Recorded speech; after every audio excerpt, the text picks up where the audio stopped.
اے میری قوم، اگر تم پر یہ گراں گزرتا ہے کہ میں تم میں رہتا ہوں اور تمہیں اللہ کی باتیں سنا رہا ہوں، تم اس سے چڑھتے ہو اور مجھے نقصان پہنچانے کے درپے رہتے ہو، تو سنو، میں صاف کہتا ہوں، مجھے تمہارا کوئی خوف نہیں، تمہاری کوئی پرواہ نہیں، تم سے جو ہو سکے کر گزرو، میرا جو بگاڑ سکتے ہو بگاڑ لو، تم اپنے شریکوں اور جھوٹے معبودوں کو بھی بلا لو اور مل جل کر مشورے کر کے بات کھول کر پوری قوت کے ساتھ مجھ پر حملہ کرو، تمہیں قسم ہے تم میرا جو بگاڑ سکتے ہو بگاڑ لو، اس میں کوئی کسر اٹھا نہ رکھو، مجھے بالکل مہلت نہ دو، اچانک مجھے گھیر لو، میں بالکل بے خوف ہوں، اس لیے کہ تمہارے راستے کو میں باطل جانتا ہوں، میں حق پر ہوں، حق کا ساتھی اللہ ہوتا ہے، میرا بھروسہ اسی عظیم ذات پر ہے، مجھے اس کی قدرت کی بڑائی معلوم ہے۔ نوح علیہ السلام نے واضح الفاظ میں اپنی قوم کو چیلنج دیا، لیکن کسی میں طاقت نہ ہوئی کہ وہ نوح علیہ السلام کا مقابلہ کر سکے، چنانچہ کہنے لگے اسے چھوڑ دو، یہ مجنون اور بے وقوف ہے، نعوذ باللہ۔ بہرحال معاملہ اسی طرز پر چلتا رہا، یہاں تک کہ سال ہر سال گزر گئے لیکن کوئی مسلمان نہ ہوا۔ پھر پہاڑ پر رہنے والے لوگ روز بروز برائی میں ترقی کرتے چلے گئے، اور جو لوگ شروع میں ایمان لائے تھے ان کے علاوہ اور کوئی شخص ایمان نہ لایا۔ نوح علیہ السلام انہیں مسلسل دعوت دیتے رہے مگر بے اثر، یہاں تک کہ اللہ تعالیٰ نے نوح علیہ السلام کی طرف وحی کی کہ اب کوئی شخص ایمان نہیں لائے گا۔ اللہ تعالیٰ سورہ ہود میں فرماتے ہیں، نوح کی طرف وحی کی گئی کہ آپ کی قوم میں سے جو ایمان لا چکے ہیں ان کے سوا اور کوئی اب ایمان نہیں لائے گا، بس آپ ان کے کاموں پر غمگین نہ ہوں۔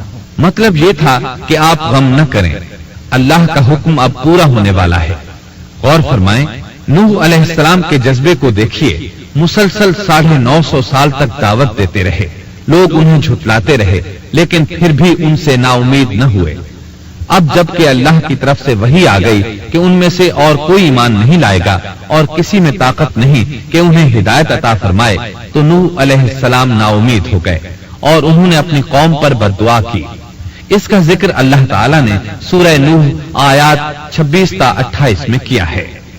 نوح نے کہا، اے میرے پروردگار، تو روئے زمین پر کسی کافر کو رہنے سہنے والا نہ چھوڑ، اگر تو انہیں چھوڑے گا تو یہ یقیناً تیرے اور بندوں کو بھی گمراہ کر دیں گے، اور ان کے ہاں جو اولاد ہوگی وہ بھی بدکار ناشکرے ہوں گے۔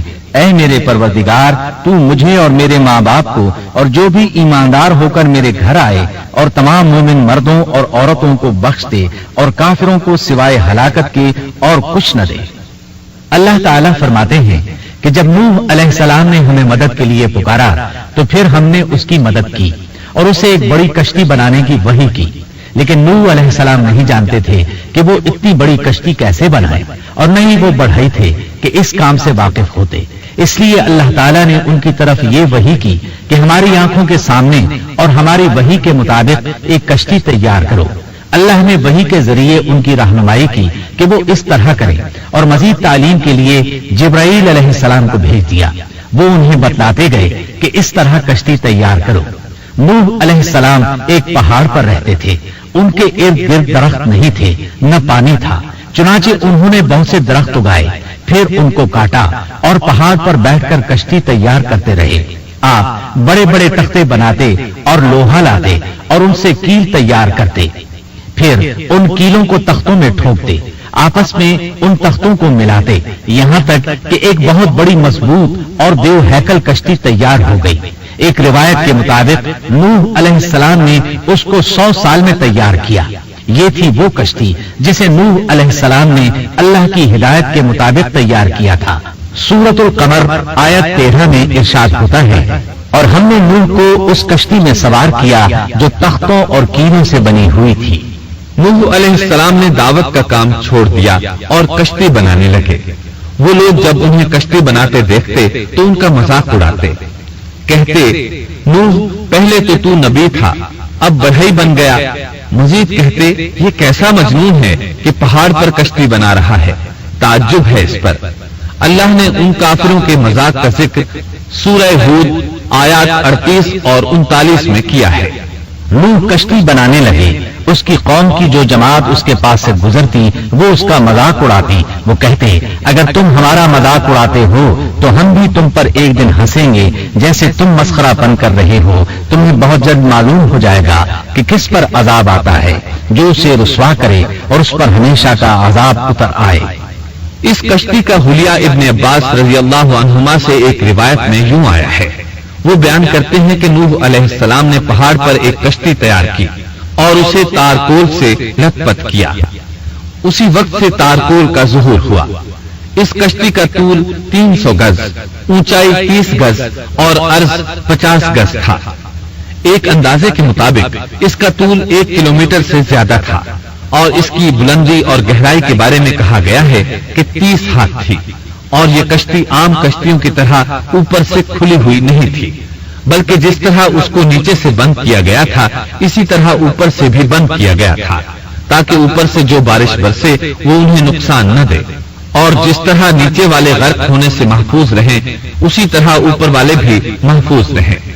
گویا وہ ایک گیند کی مانند تھی. اس میں الگ الگ 3 درجے بنائے گئے تھے. ہر درجے میں ایک دروازہ تھا اور یہ 3 دروازے اس طرح تھے کہ ہر دروازے کے اوپر ایک دروازہ تھا. یہ اس کشتی کا حلیہ تھا جس کے راوی ابن عباس رضی اللہ عنہما ہیں. یہ کشتی آج بھی موجود ہے. اللہ تعالیٰ نے اس کشتی کو بطور عبرت اور نشانی کے باقی رکھا ہے، جیسا کہ اللہ تعالیٰ فرماتے ہیں اور بے شک ہم نے اس واقعے کو نشانی بنا کر باقی رکھا، بس ہے کوئی نصیحت حاصل کرنے والا. اس صدی میں علماء کے ایک گروہ نے اس کشتی کو ترکی کے ایک پہاڑ پر پا لیا ہے. اب وہ 2 ٹکڑوں میں تقسیم ہو چکی ہے. اس کا حلیہ وہی تھا جو بیان ہوا. اللہ کا فرمان سچا ثابت ہو گیا کہ ہم نے اس کو نشانی بنا کر باقی رکھا ہے. اس کے بعد طوفان آیا. اللہ تعالیٰ نے نوح علیہ السلام کو اس طوفان کے ظہور کی ایک نشانی اور علامت بتائی تھی. نوح علیہ السلام کے گھر میں ایک تنور تھا. اللہ نے فرمایا جب یہ تنور جوش مارنے لگے اور پانی اس سے ابلنے لگے تو سمجھ لینا اللہ کا وعدہ آ گیا. چنانچہ اس وقت مومنوں کو اور اپنے اہل و عیال کو اور زمین پر بسنے والے تمام جانوروں کا جوڑا جوڑا اس کشتی میں سوار کر لینا. تنور سے کیا مراد ہے اس کے متعلق مفسرین میں اختلاف ہے. بعض کہتے ہیں کہ اس سے مراد ایک چشمہ ہے جو زمین سے نکلتا ہے، لیکن راجع روایات کے مطابق اس سے مراد معروف تنور ہے جس میں آگ جلا کر روٹیاں پکائی جاتی ہیں. یہ تنور نوح علیہ السلام کے گھر میں تھا اور اسی کو اللہ نے طوفان کے آنے کی علامت بتایا اور فرمایا کہ جب یہ پھوٹ پڑے اس وقت ہر چیز کا جوڑا جوڑا کشتی پر سوار کر لینا. اللہ تعالیٰ سورہ ہود آیت 40 میں فرماتے ہیں یہاں تک کہ جب ہمارا حکم آ پہنچا اور تنور ابلنے لگا ہم نے کہا اس کشتی میں ہر قسم کے جوڑے دوہرے سوار کر لے اور اپنے گھر کے لوگوں کو بھی سوائے ان کے جن پر پہلے سے بات پڑ چکی ہے اور سب ایمان والوں کو بھی. اس کے ساتھ ایمان لانے والے بہت ہی کم تھے. کشتی میں سوار ہونے والوں کی تعداد 80 بتائی جاتی ہے. چنانچہ جب تنور جوش مارنے لگا تو نوح علیہ السلام کشتی میں سوار ہو گئے. کشتی ان کی بستی میں لوگوں سے دور پہاڑ پر تھی. اللہ کی قدرت کہ تمام قسم کے جانور بھی کشتی کے پاس آ گئے. نوح علیہ السلام نے انہیں بھی سوار کر لیا. اللہ تعالیٰ سورۃ القمر آیات 11 اور 12 میں فرماتے ہیں پس ہم نے آسمان کے دروازوں کو زور کی بارش سے کھول دیا اور زمین کے چشموں کو جاری کر دیا. پس اس کام پر جو پانی مقرر کیا گیا تھا خوب جمع ہو گیا. آسمان سے نازل ہونے والا اور زمین سے نکلنے والا پانی کتنا تھا اس کا اندازہ اللہ ہی کو ہے. بہرحال اس پانی نے زمین پر رہنے والے انسان، چوپائے، حیوانات، غرض ہر چیز کو غرق کر دیا. اس بارے میں اللہ فرماتے ہیں نوح نے اپنی قوم سے تنگ آ کر ہمارے حضور دعا کی. ہم تو ہیں ہی بہترین طور پر دعاؤں کے قبول کرنے والے. فوراً ان کی دعا قبول کر لی اور اس تکلیف اور ایذا سے انہیں بچا لیا جو انہیں کفار سے روزمرہ پہنچ رہی تھی اور ان کی اولاد کو ہم نے باقی رہنے والی بنا دیا. یعنی انہی کی اولاد سے پھر سے دنیا آباد ہوئی کیونکہ صرف وہی لوگ بچے تھے جو کشتی پر سوار تھے اور ہم نے ان کا ذکر خیر پچھلوں میں باقی رکھا. نوح علیہ السلام پر تمام جہانوں میں سلام ہو. ہم نیکی کرنے والوں کو اسی طرح بدلے دیتے ہیں. وہ ہمارے ایماندار بندوں میں سے تھا. پھر ہم نے باقی سب کو غرق کر دیا. اللہ مزید فرماتے ہیں جب پانی میں طغیانی آ گئی تو اس وقت ہم نے تمہیں کشتی میں چڑھا لیا تاکہ اس کو تمہارے لیے نصیحت اور یادگار بنا دیں، تاکہ یاد رکھنے والے کان اس کو یاد رکھیں۔ یعنی پانی اتنا زیادہ ہو گیا کہ اس سے تمام شہر، بستیاں، انسان اور جانور غرق ہو گئے، یہاں تک کہ پانی بلند پہاڑوں سے بھی اونچا ہو گیا، اور اتنے بلند پانی پر یہ کشتی نوح علیہ السلام اور ان کے ساتھیوں کو اپنے دامن میں سمیٹے اللہ کے حکم سے اور اس کی حفاظت میں پہاڑ کی طرح رواں دواں تھی، ورنہ اتنے طوفانی پانی میں کشتی کی حیثیت ہی کیا ہوتی ہے۔ نوح علیہ السلام کشتی میں سوار ہوئے اور انہوں نے اپنے ساتھیوں کو حکم دیا کہ وہ یہ دعا پڑھیں، اللہ ہی کے نام سے اس کشتی کا چلنا اور ٹھہرنا ہے، یقیناً میرا پالنے والا بڑی بخشش اور رحم والا ہے۔ یہی اللہ کا حکم آپ کو تھا کہ جب تم اور تمہارے ساتھی ٹھیک طرح بیٹھ جاؤ تو کہنا، سب تعریف اللہ ہی کے لیے ہے جس نے ہمیں ظالم لوگوں سے نجات عطا فرمائی، اور کہنا کہ اے میرے رب مجھے بابرکت اتارنا اور تو ہی بہتر اتارنے والا ہے۔ اللہ تعالیٰ نوح علیہ السلام کو نصیحت کر رہے ہیں کہ اللہ آپ کو اور آپ کے اہل کو نجات عطا فرمائیں گے۔ کشتی میں نوح علیہ السلام کے کافر بیٹے کے علاوہ تمام گھر والے سوار تھے۔ آپ کے کافر بیٹے کا نام کنعان تھا، وہ ایک طرف کھڑا تھا۔ نوح علیہ السلام نے اسے پکارا، میرے بیٹے اس کشتی میں آ جا اور کافروں کا ساتھی نہ بن، لیکن اس بدبخت نے کہا، میں ابھی کسی پہاڑ کی چوٹی پر پناہ لے لوں گا جو مجھے اس پانی سے بچائے گی۔ نوح علیہ السلام نے کہا، آج اللہ کے حکم سے کوئی بچانے والا نہیں مگر وہی جس پر اللہ رحم کرے۔ باپ اور بیٹے کے درمیان یہ گفتگو جاری تھی کہ ایک طوفانی موج نے اسے اپنی زد میں لے لیا اور اسے غرق کر دیا۔ نوح علیہ السلام سے اللہ نے وعدہ کر رکھا تھا کہ اللہ تعالیٰ اس کے اہل کو نجات عطا فرمائے گا، چنانچہ جب آپ کی آنکھوں کے سامنے آپ کا بیٹا غرق ہو گیا تو وہ پکار اٹھے، اے اللہ میرا بیٹا میرے گھر والوں میں سے تھا اور تو نے مجھ سے وعدہ کیا تھا کہ میرے گھر والوں کو نجات عطا فرمائے گا، اور تو تمام حاکموں سے بہتر حاکم ہے، لہذا ناممکن ہے کہ تیرا وعدہ پورا نہ ہو۔ واضح ہو کہ نوح علیہ السلام کا اپنے بیٹے کے بارے میں بات کرنا بطور استفسار تھا، بطور بحث نہیں تھا، آپ وضاحت چاہتے تھے۔ اللہ تعالیٰ نے فرمایا، اے نوح وہ تیرے اہل سے نہیں تھا کیونکہ وہ کافر تھا۔ کفر نسب کو ختم کر دیتا ہے۔ ایک مومن کا دوسرے مومن سے تعلق ایک مسلمان بھائی کے کافر بھائی سے تعلق سے زیادہ بڑا ہے، اور حقیقی اخوت وہ ہے جس کی بنیاد ایمان پر ہو۔ کفر تو نسبی تعلق کو کاٹ دیتا ہے، اس لیے اللہ نے یہ نہیں فرمایا کہ وہ کافر ہے، بلکہ یہ فرمایا کہ وہ تیرے اہل سے نہیں ہے۔ ہمارے لیے بھی یہی حکم ہے، کسی مومن کا کافر کے ساتھ رشتہ نہیں ہو سکتا۔ اس کے ساتھ اللہ نے نوح علیہ السلام کو نصیحت فرمائی کہ آپ ہرگز وہ چیز نہ مانگیں جس کا آپ کو مطلقاً علم ہی نہ ہو، اور ہم آپ کو نصیحت کرتے ہیں کہ جاہلوں میں اپنا شمار کرانے سے باز رہیں۔ جب نوح علیہ السلام یہ بات جان گئے کہ ان کا سوال واقعے کے مطابق نہیں تھا تو فوراً اس سے رجوع کر لیا اور اللہ تعالیٰ سے اس کی رحمت اور مغفرت کے طالب ہوئے۔ اس موقع پر انہوں نے دعا کی۔ نوح علیہ السلام نے کہا، اے میرے پروردگار میں تیری ہی پناہ چاہتا ہوں اس بات سے کہ تجھ سے وہ مانگوں جس کا مجھے علم ہی نہ ہو۔ اگر تو مجھے نہ بخشے گا اور تو مجھ پر رحم نہیں کرے گا تو میں خرابی والوں میں ہو جاؤں گا۔ یہ دعا انہوں نے مانگی۔ اپنے بیٹے کے متعلق سوال کے علاوہ نوح علیہ السلام نے اللہ تعالیٰ کی کوئی نافرمانی نہیں کی اور نہ اپنے نفس پر کسی نافرمانی کو شمار کیا۔ کشتی نوح علیہ السلام اور ان کے ساتھیوں کو لیے پانی کی موجوں پر بلند ہو رہی تھی، اور زمین پر موجود ہر چیز، انسان، حیوانات، چوپائے، پرندے غرق ہو چکے تھے، ان میں کوئی بھی باقی نہیں بچا تھا۔ اگر کوئی زندہ بچا تھا تو کشتی والے۔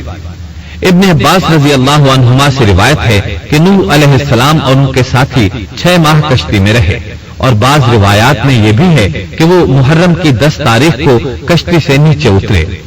آخر اللہ کے حکم سے طوفان رک گیا۔ اللہ نے زمین کو حکم دیا کہ وہ تمام پانی کو نگل جائے۔ زمین نے سارا پانی نگل لیا، زمین خشک ہو گئی۔ اللہ تعالیٰ سورہ ہود آیت 44 میں فرماتے ہیں، اور فرما دیا گیا کہ اے زمین اپنے پانی کو نگل جا، اور اے آسمان بس کر تھم جا، اسی وقت پانی سکھا دیا گیا اور کام پورا کر دیا گیا، اور کشتی جودی نامی پہاڑ پر جا ٹھہری، اور فرما دیا گیا کہ ظالم لوگ اللہ کی رحمت سے دور ہیں۔ کشتی جودی پہاڑ پر جا کر ٹھہر گئی۔ اب انہیں حکم ہوا کہ سلامتی کے ساتھ کشتی سے اتر آئے، آپ پر بھی برکت نازل ہوگی اور ان قوموں پر بھی جو آئندہ آپ کی نسل سے پیدا ہوں گی، اور آپ کی نسل میں سے کچھ لوگ ایسے بھی ہوں گے جنہیں ہم فائدہ تو ضرور پہنچائیں گے، پھر انہیں ہماری طرف سے دردناک عذاب پہنچے گا۔ بہت سی روایات میں یہ بات مذکور ہے کہ نوح علیہ السلام ایک لمبی مدت یعنی 6 ماہ کشتی میں طوفان تھم جانے کا انتظار کرتے رہے۔ آپ نے طوفان کے حالات معلوم کرنے کے لیے ایک کبوتر بھیجا جو واپس آ گیا، اسے پاؤں رکھنے کو جگہ نہ ملی، اسے دوبارہ بھیجا گیا تو وہ پھر واپس آ گیا۔ چند دن بعد اسے پھر بھیجا گیا تو وہ اپنی چونچ میں زیتون کی ایک ٹہنی لیے ہوئے تھا۔ اس سے نوح علیہ السلام نے معلوم کر لیا کہ پانی زمین سے کچھ ہی اونچا رہ گیا ہے اور درخت وغیرہ اگ چکے ہیں۔ کچھ دن بعد اسے پھر بھیجا گیا، اس مرتبہ وہ واپس لوٹا تو اس کے پاؤں خاک آلود تھے۔ نوح علیہ السلام نے سمجھ لیا کہ طوفان رک گیا اور زمین خشک ہو چکی ہے۔ سیرت کی کتب میں یہ واقعہ موجود ہے۔ اسی کی بنیاد پر سیرت نگاروں کا کہنا ہے کہ کبوتر کا آنا سلامتی کی علامت تھا اور اس کی چونچ میں زیتون کی ٹہنی نوح علیہ السلام کی بادشاہت کی طرف اشارہ تھا۔ اس طرح نوح علیہ السلام زمین پر اتر آئے۔ اس وقت اولاد آدم میں سے کوئی انسان سوائے ان لوگوں کے زندہ نہیں بچا تھا۔ جزیرہ عرب، فلسطین اور ان کے ارد گرد کا علاقہ غرق ہونے سے محفوظ رہا۔ ان کے علاوہ تمام زمین غرق ہوئی تھی، سب کے سب طوفان کی نظر ہو گئے۔ صرف نوح علیہ السلام سے اولاد پیدا ہوئی اور زمین میں ان کی اولاد کے علاوہ اور کسی کی نسل باقی نہ رہی۔ اسی وجہ سے نوح علیہ السلام کو آدم ثانی اور ابو البشر ثانی کہا جاتا ہے، کیونکہ تمام کے تمام بشر انہی کی طرف منسوب ہیں۔ سورۃ الصافات آیات 75 تا 77 میں اسی طرف اشارہ ہے۔ اور ہمیں نوح نے پکارا تو دیکھ لو کہ ہم کیسے اچھے دعا قبول کرنے والے ہیں۔ ہم نے اسے اور اس کے فرمانبرداروں کو اس زبردست مصیبت سے بچا لیا، اس کی اولاد ہم نے باقی رہنے والی بنا دی۔ ایک دوسرے مقام پر اللہ تعالیٰ دیگر امم اور رسولوں کے متعلق کلام کرتے ہوئے فرماتے ہیں، اے ان لوگوں کی اولاد جنہیں ہم نے نوح کے ساتھ چڑھا لیا تھا، وہ ہمارا بڑا ہی شکر گزار بندہ تھا۔ نوح علیہ السلام کے 3 بیٹے تھے، سام، حام اور یافس۔ سام کی نسل زیادہ تر سفید رنگت کی تھی اور بہت کم لوگ ان میں سیاہ فام تھے، البتہ کچھ ان میں گندمی تھے۔ حام کی اولاد کی اکثریت سیاہ فام تھی، ان میں بہت کم لوگ سفید رنگ کے تھے، اور یافس کی اولاد سرخی مائل رنگ کی تھی۔ عرب اور بنو اسرائیل سام کی اولاد ہیں، تمام حبش حام کی اولاد ہیں، ترک اور مشرقی ایشیا کے لوگ یافس کی اولاد ہیں۔ طوفان کے بعد نوح علیہ السلام اللہ کے بندوں میں 350 سال تک زندہ رہے اور وہ اللہ کے قول عبدن شکورن کے مصداق تھے۔ پھر نوح علیہ السلام فوت ہو گئے۔ راجح ترین روایات کے مطابق آپ مکہ میں دفن ہوئے، ایک دوسری روایت کے مطابق آپ لبنان میں دفن ہوئے۔ محترم سامعین، ابھی آپ دارالسلام اسٹوڈیو لاہور پاکستان سے قصص الانبیاء کا 4تھا حصہ شرک کا آغاز سن رہے تھے۔